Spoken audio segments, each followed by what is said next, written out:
تیری عظمتوں سے ہوں بے خبر، یہ میری نظر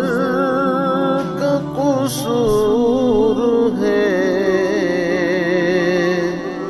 اعوذ باللہ من الشیطان الرجیم، بسم اللہ الرحمن الرحیم۔ فلما فصل طالوت بالجنود قال إن الله مبتليكم بنهر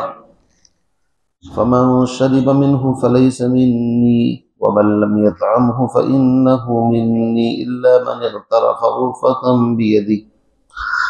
فشربوا منه إلا قليلا منهم فلما جاوزه هو والذين آمنوا معه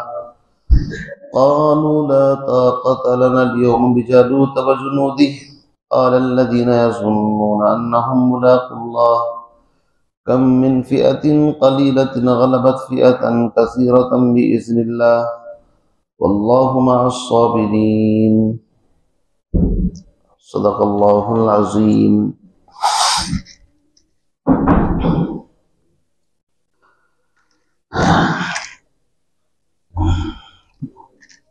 بنی اسرائیل کے واقعات میں سے ایک واقعہ یہاں پر بیان کیا گیا ہے۔ حضرت موسیٰ اور حضرت ہارون علیہ السلام کے بعد جب بنی اسرائیل بنی زوال کا شکار ہوئے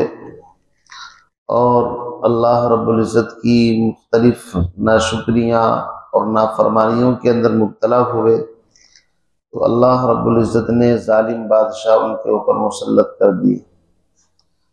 یہاں تک کہ انہوں نے ان کو ان کے وطنوں سے نکالا، ان کے بچوں کو لڑکیوں کو غلام بنا لیا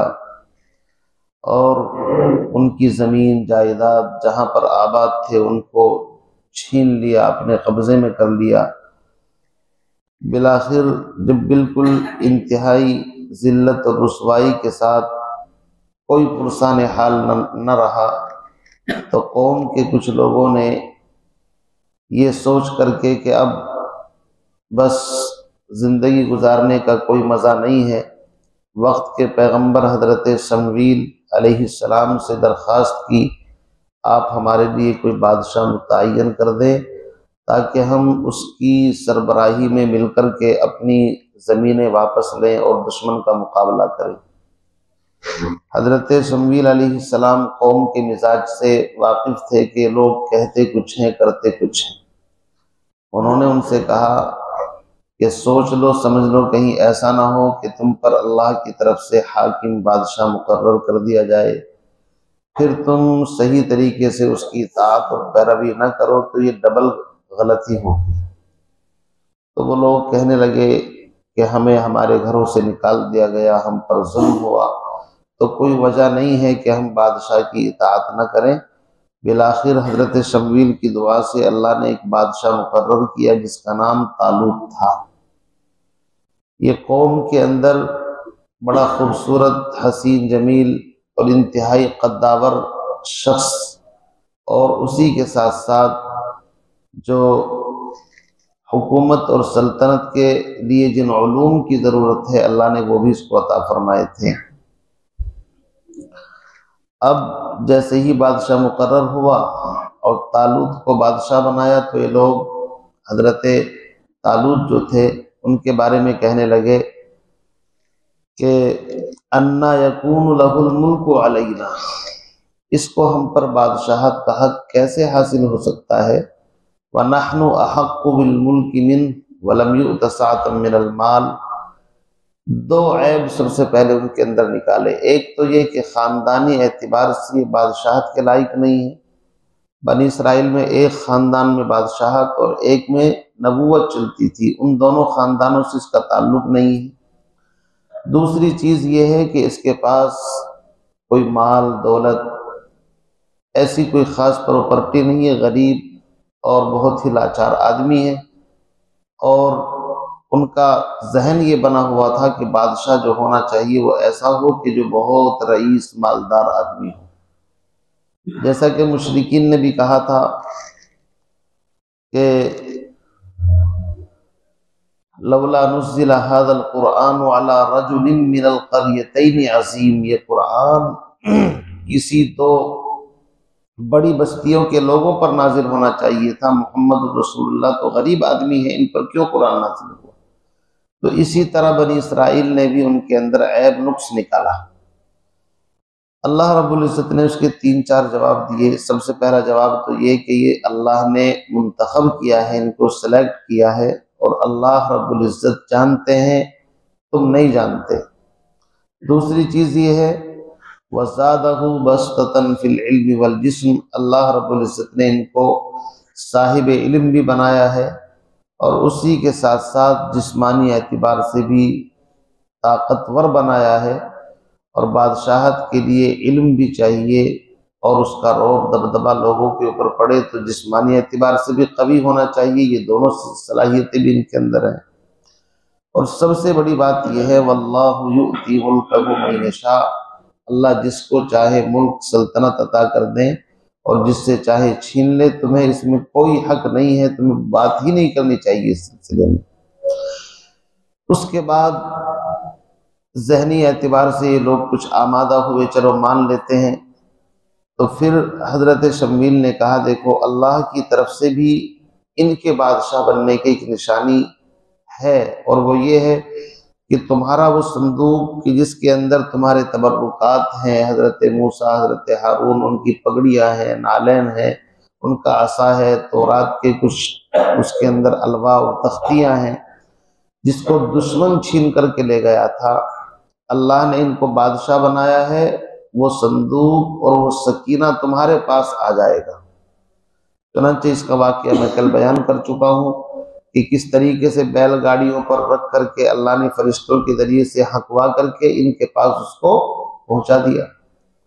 تو یہ لوگ بڑے خوش ہوئے اور کہا چلو ٹھیک ہے، ان کو بادشاہ مان لیتے ہیں، اب ان کے ساتھ ہم دشمن کا مقابلہ کریں گے۔ تو ایک بڑی جماعت جن کی تعداد 80,000 کم و بیش اوپر نیچے بھی بتائی گئی ہے، ایک بڑی جماعت نکل پڑی۔ حضرت طالوت سمجھ گئے کہ لوگ جو ہے نا اصل میں جوش کے اندر نکلے ہیں، اور جنگ اور دشمن کا مقابلہ صرف جوش سے نہیں بلکہ ہوش سے کرنا پڑتا ہے۔ اس لیے انہوں نے کہا کہ اللہ آگے چل کر کے تمہاری آزمائش کرے گا، جو اس آزمائش میں پورا اتر گیا وہ کامیاب، اور جو آزمائش میں پورا نہیں اترا وہ ناکام۔ آزمائش کیا تھی؟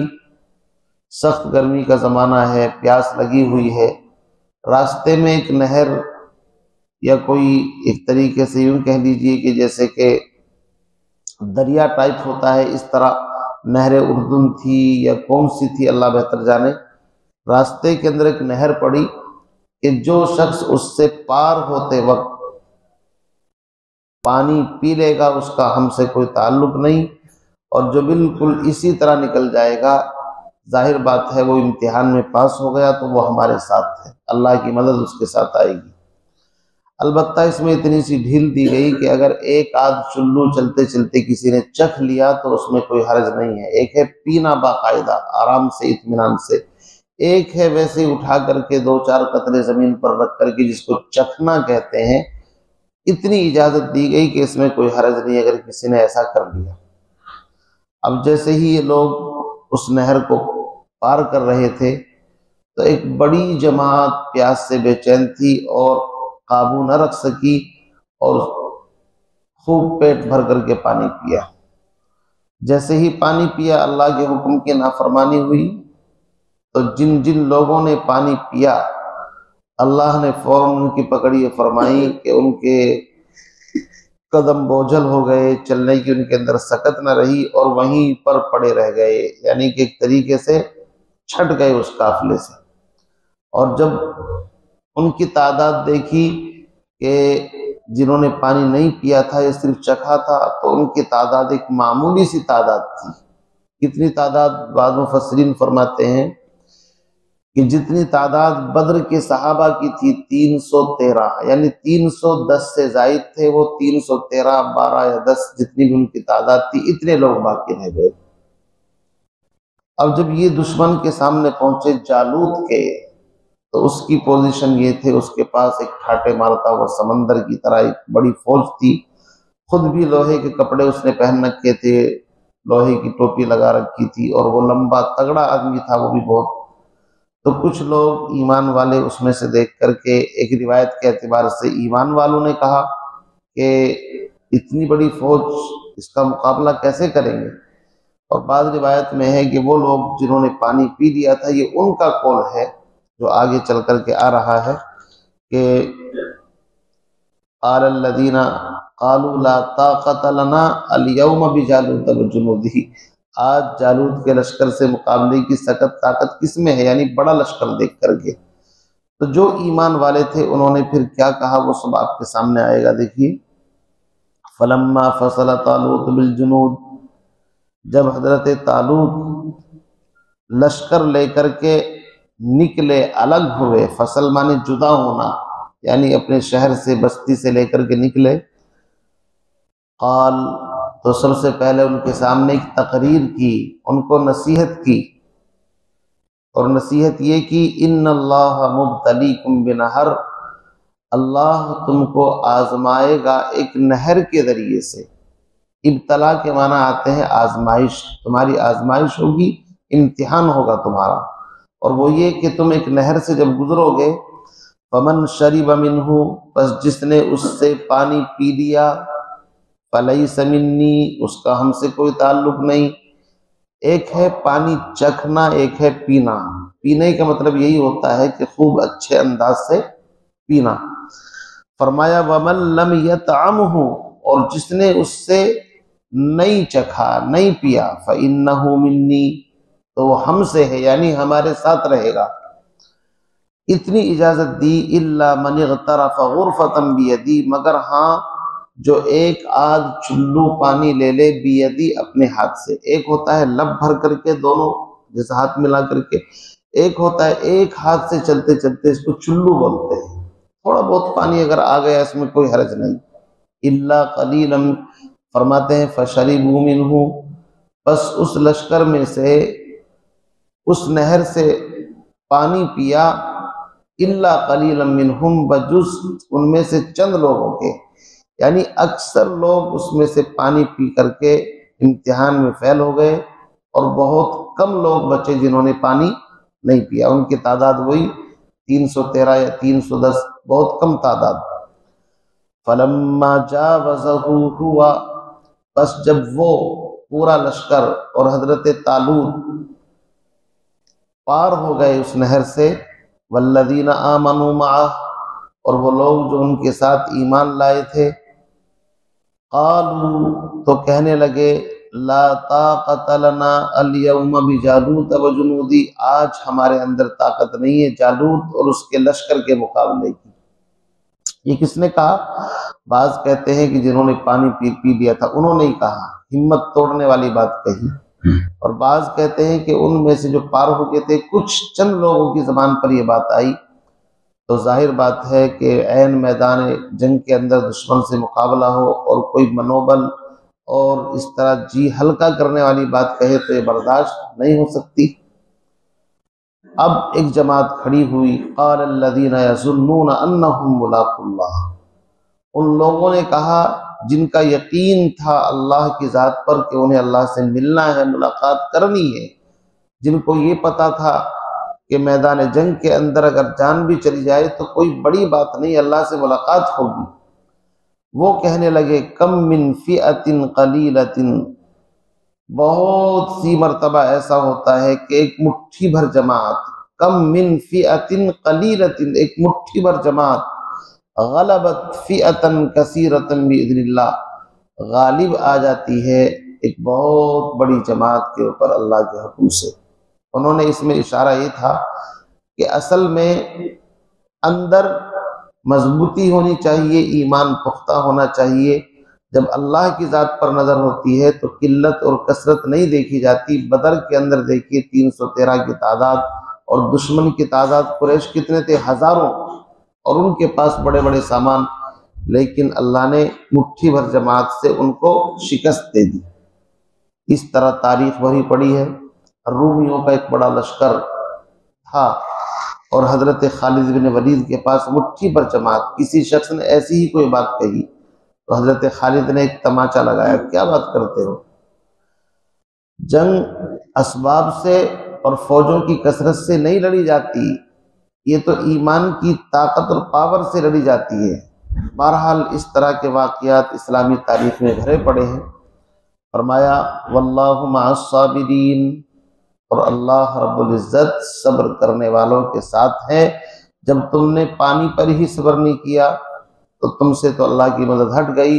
اور جنہوں نے پانی نہیں پیا اللہ کی مدد ان کے ساتھ ہے، اور جس کے ساتھ اللہ کی مدد ہو اس کا کوئی بال بیکا نہیں کر سکتا۔ واللہ مع الصابرین، اللہ صبر کرنے والوں کے ساتھ ہے۔ بہرحال اس کے بعد کیا ہوا یہ قصہ انشاءاللہ پھر اگلے سبق پر ختم ہو جائے گا۔ تو اس میں قصہ طالوت اور جالوت کو بڑے اچھے انداز میں اللہ نے بیان کیا، اور قیامت تک کے لوگوں کو بتا دیا کہ آزمائش اور امتحانات آتے ہیں، لیکن جو اس میں ثابت قدم رہتا ہے کامیابی انہی کے قدم چومتی ہے۔ سبحان اللہ و بحمدہ، سبحانک اللہم و بحمدک، ونشہد ان لا الہ الا انت۔